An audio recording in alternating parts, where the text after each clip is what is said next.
नमस्कार, जय मौरी। म गणेश प्रसाद अधिकारी, गलेङ नगरपालिका 8 करादी बजार स्याङ्जा। म चाहिँ विभिन्न खालका जडीबुटीहरू सङ्कलन गर्ने अभियानमा जुट्दै गर्दा अब हिमाल पहाड तराईका विभिन्न क्षेत्रमा उत्पादन हुने, विभिन्न क्षेत्रमा प्रकृतिसित जोडिने बिरुवाहरू र जडीबुटीका बिरुवाहरू मैले यद्यपि सङ्कलन गर्ने अभियानमा जुटेको छु। करिब अहिले 500 को हाराहारीमा विभिन्न जातका बिरुवाहरू सङ्कलन गरेको छु मैले।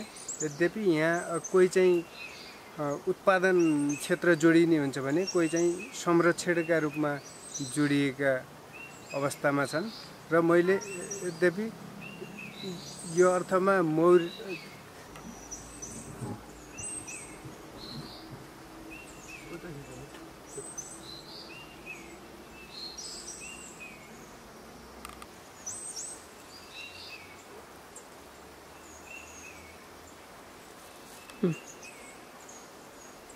विभिन्न थरीका बोट बिरुवाहरू लगाएर हामी चाहिँ अब तत्काल मुनाफा लिन नसके पनि दीर्घकालीन रूपमा मुनाफा लिन सकिन्छ।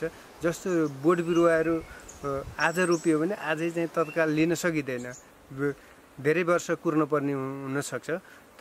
त्यसै गरी हामीले पनि निरन्तर रूपमा व्यवसायलाई अगाडि बढाउँदै गइयो भने तत्काल मुनाफा लिन नसके पनि भविष्यमा मुनाफा लिन सकिन्छ भन्ने मलाई चाहिँ आशा बढेको छ। यद्यपि 20-25 हजारको चाहिँ के अरे जाहिर लिन